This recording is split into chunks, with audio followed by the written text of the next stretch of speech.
शनिदेव और स्वामी के मध्य कुछ वाद विवाद हो गया था, जिस कारण स्वामी चंद्रलोक से कहीं दूर चले गए। शनिदेव की दृष्टि का आंशिक प्रभाव पड़ चुका है उन पर। पूर्ण शनि दशा का योग भी आने वाला है उन पर। माता, देवर्षि नारद जी ने मुझे इस बारे में बताया था,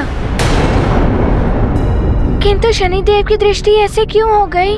वो उसके कारण किसी को देख भी नहीं पाते होंगे। पुत्र हनुमान, शनिदेव की पत्नी ने स्वयं ही उन्हें ये शाप दे दिया था। क्या शनिदेव जैसे न्याय के देवता के साथ ऐसा अन्याय हुआ? कैसे हुआ ये? मैं बताती हूँ पुत्र हनुमान। बहुत समय पूर्व की बात।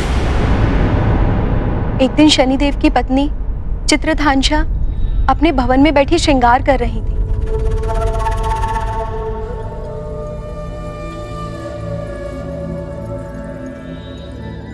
सेविकाओं, आज ऐसा अप्रतिम श्रृंगार करो मेरा कि स्वर्ग की अप्सराएं भी देखें तो ईर्ष्या कर उठे। चित्रधांशा से और स्वामी की नजर उठे तो हटे ना चित्रधांशा के मुखड़े से। ऐसा ही होगा महारानी। कहीं ये ना हो कि आप स्वयं ही ईर्ष्या कर उठे, स्वयं से ही।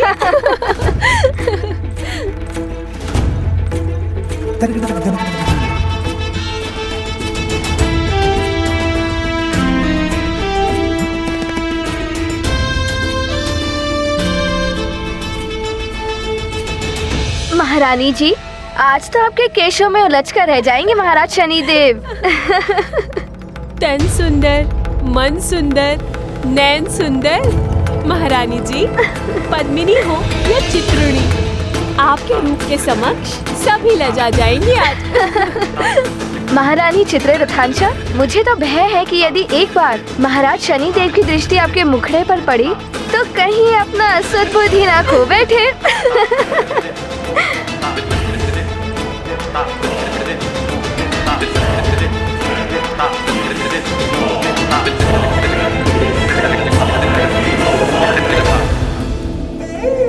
हाँ, सत्य कह रही हो तुम। मुझे तो स्वयं से ईर्ष्या हो रही है। स्वामी भी देखेंगे तो मंत्र मुग्ध हो जाएंगे। मैं जाती हूँ स्वामी के पास। अब तक तो स्वामी की पूजा साधना भी पूर्ण हो गई होगी। जी महारानी जी, वो अभी अभी अपने कक्ष की ओर गए हैं।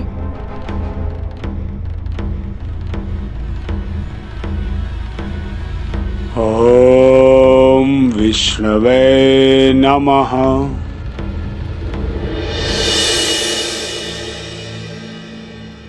रुकिए महारानी जी, तनिक नुपुर झनकाते हुए चलिए महारानी जी, खुद ही पलट जाएंगे महाराज शनिदेव।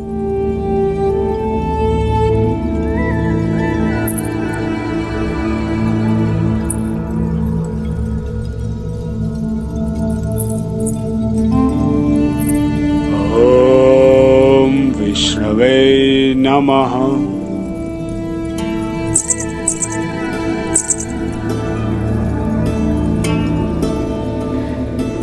ये तो मेरी ओर देख ही नहीं रहे हैं। सामने आती हूँ स्वामी के। आज तो स्वामी अपनी दृष्टि मेरे मुखड़े से हटा ही नहीं पाएंगे।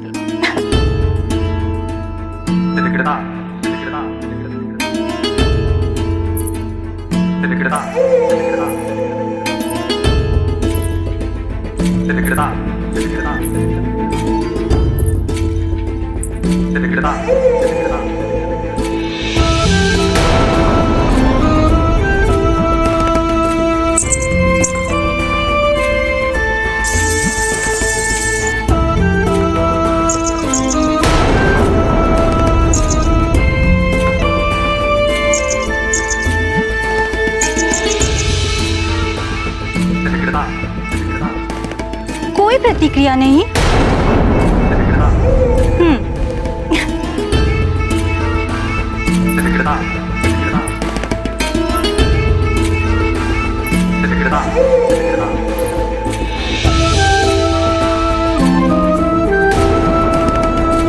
श्रृंगार किया है विशेष। स्वामी, दिवस है अब कुछ ही शेष। तनिक देखें जरा मेरी ओर। ओहो स्वामी, कहाँ लीन हैं आप? एक बार तो दृष्टि उठाकर देखिए।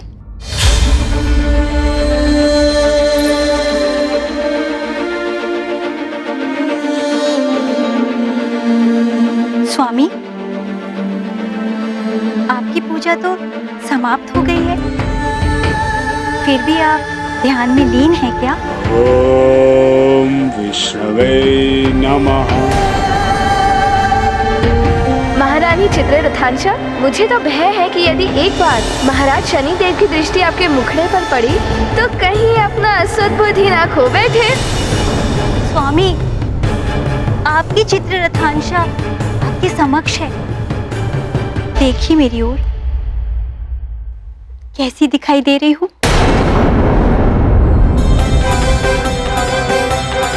स्वामी, स्वामी, मैंने आपके लिए आज ये विशेष श्रृंगार किया है, एक बार दृष्टि डाल दीजिए अपनी मेरी ओर। आपको कुछ सुनाई दे रहा है स्वामी? मैं कब से पुकार रही हूँ आपको। स्वामी, मेरी ओर दृष्टि उठाकर तक नहीं देखा आपने। आप मेरे सौंदर्य का अपमान कर रहे हैं। व्यर्थ हैं आपके ये नेत्र जो आप अपनी प्रेममयी स्त्री की ओर भी ना उठा सके। अब से आप मेरी ओर तो क्या, किसी अन्य की ओर भी अपनी दृष्टि उठाकर नहीं देख सकेंगे। मैं चित्ररथांशा आपको श्राप देती हूँ।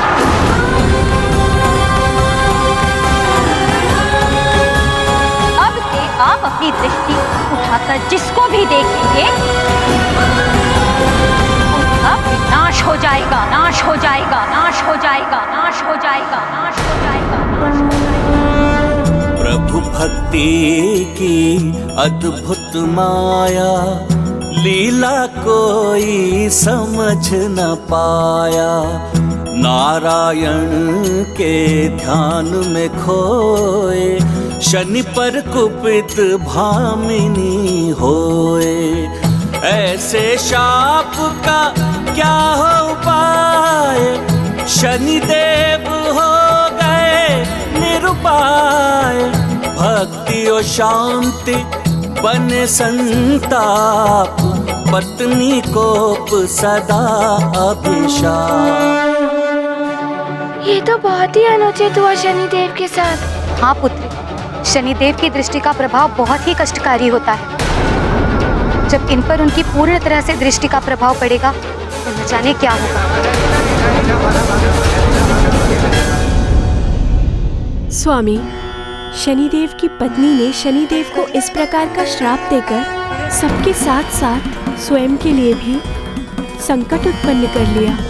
हाँ प्रिय, पति पत्नी दाम्पत्य जीवन रूपी रथ की दो धुरी हैं। किसी भी प्रकार से यदि एक धुरी को क्षति पहुंचती है तो रथ लड़खड़ा जाता है।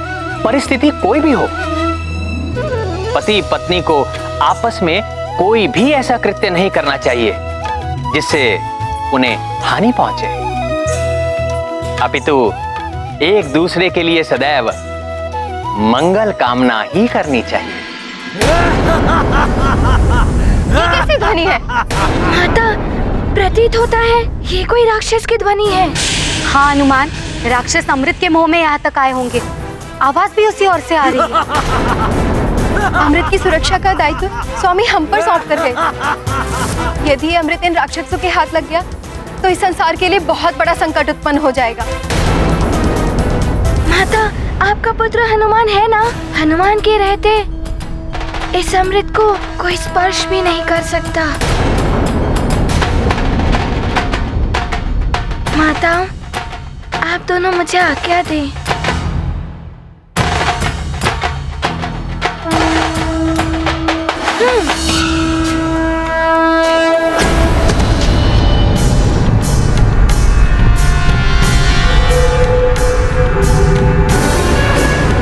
वो सो रखा है अमृत कलश, चलो। रुक जाओ राक्षसों, आगे मत बढ़ना, अन्यथा तुम्हारी मृत्यु निश्चित है। मृत्यु हमारी नहीं, तुम्हारी होगी मूर्खों। तुम तो क्या, तुम्हारे चंद्रदेव भी हमें नहीं मार सकते। हट जाओ हमारे मार्ग से। आक्रमण!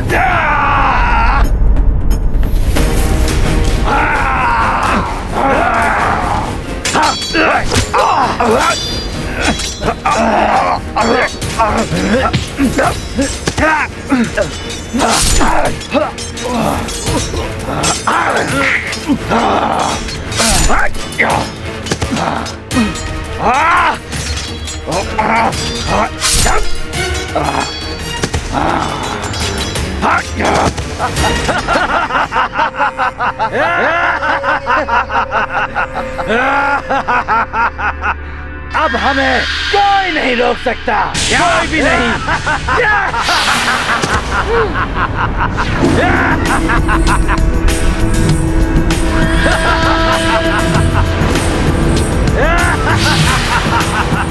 हनुमान रोकेगा तुम सबको।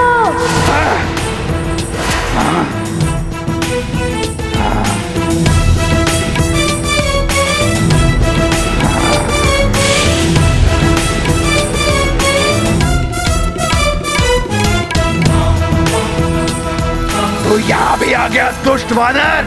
हनुमान काल है तुम जैसे राक्षसों का।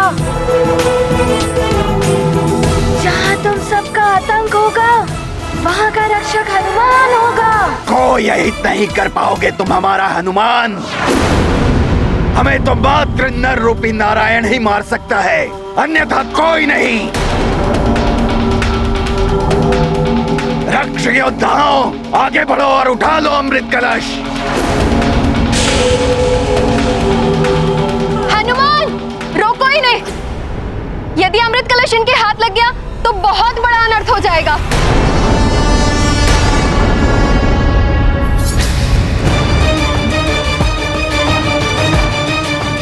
प्रतीत होता है शनिदेव पीछा कर रहे हैं।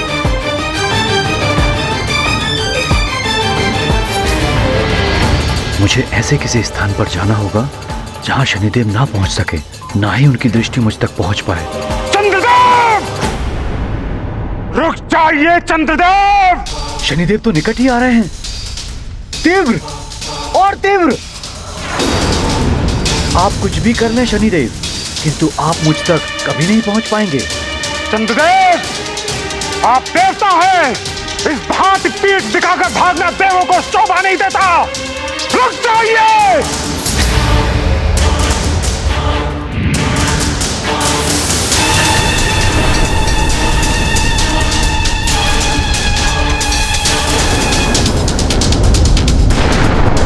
नारायण नारायण, कैसी विचित्र स्थिति है। दृष्टि के विनाश की किसी को चिंता ही नहीं है। एक देव ने अभिमान किया तो एक देव कुपित हो उठे और दुष्परिणाम भोगना पड़ रहा है सृष्टि को। नारायण नारायण।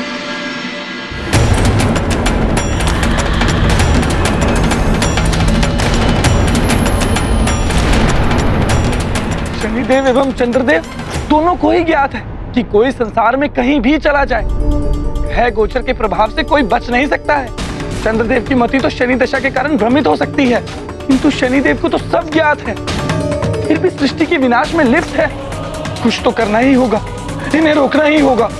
नारायण नारायण। ये दृष्टि और उग्र होती जा रही है, वेग और बढ़ाना होगा। तेज और बढ़ाओ।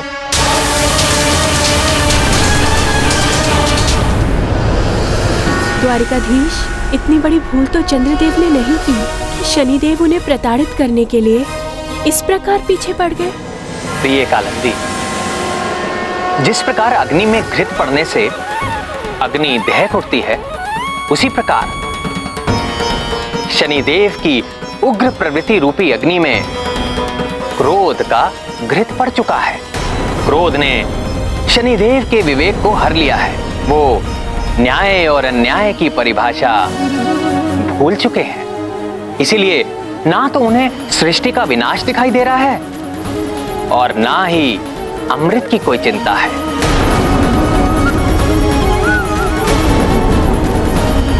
शनिदेव को तो मात्र इतना ही दिखाई दे रहा है कि चंद्रदेव को दंडित करना है। न्याय मात्र दंड देना ही नहीं होता, सबका हित देखकर क्षमा करना भी न्याय है।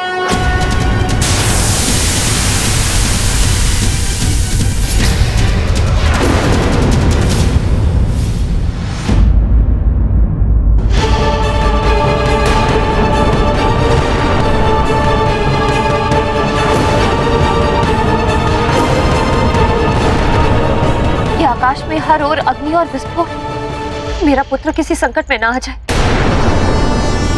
कुछ तो बहुत ही अनिष्टकारी घटित हो रहा है वहां पर, और मैं मात्र देखने के अलावा कुछ नहीं कर पा रहा हूं।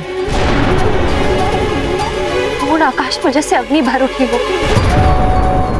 हे ईश्वर, हमारे हनुमान की रक्षा करना।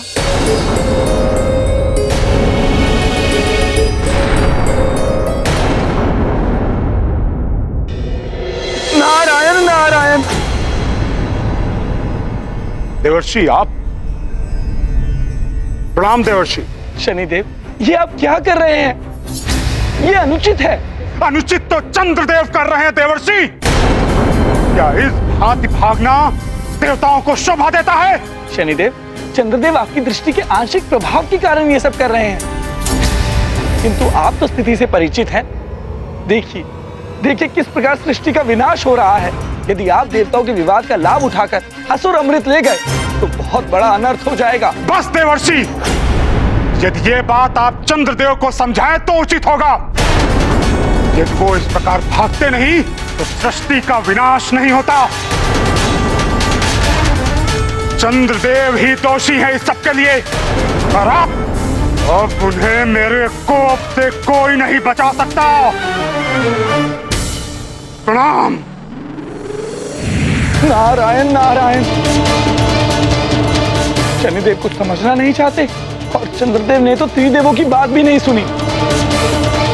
मुझे कुछ और ही करना होगा। नारायण नारायण।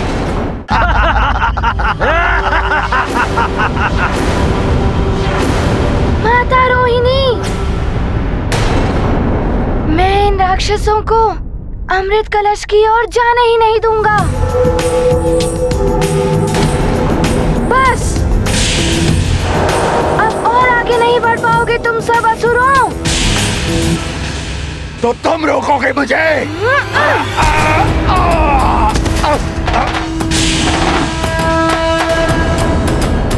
दुष्ट वानर, मैं तुझे छोड़ूंगा नहीं।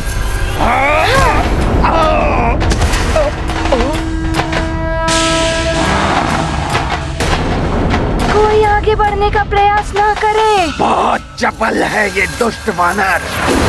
इसका अंत करो और आगे बढ़ो।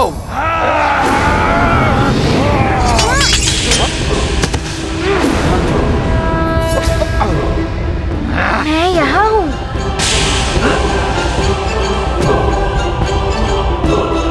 दुष्ट वानर, तुम्हारी मृत्यु निश्चित है।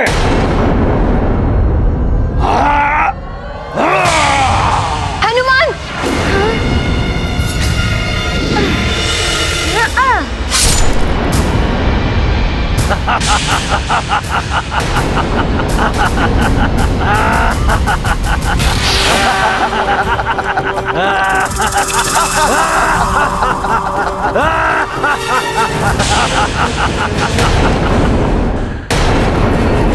दुष्ट वानर!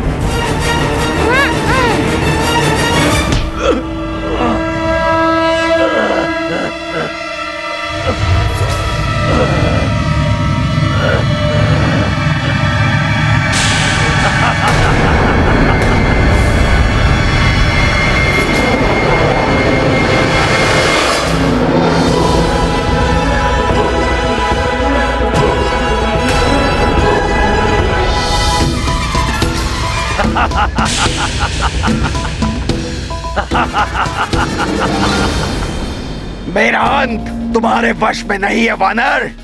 तुम तो क्या, कोई भी मेरा हित नहीं कर पाएगा।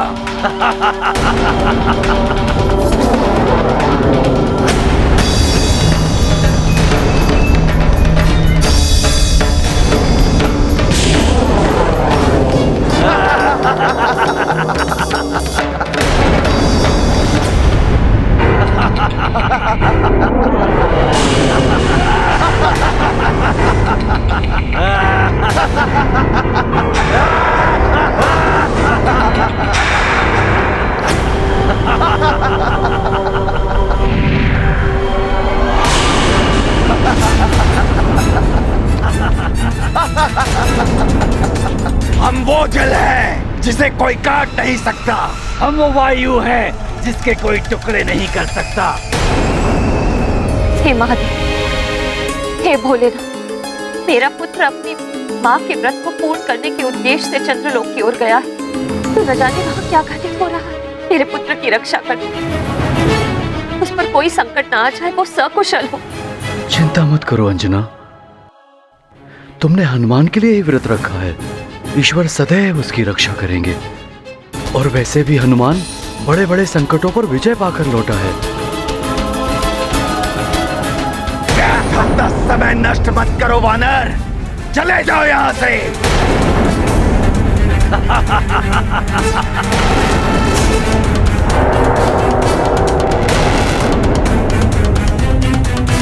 मेरे समक्ष तो विकट परिस्थिति उत्पन्न हो गई है। एक ओर तो ये राक्षस परास्त नहीं हो पा रहे हैं, दूसरी ओर चंद्रदेव का कुछ ज्ञात नहीं। अब माँ का व्रत कैसे पूर्ण होगा।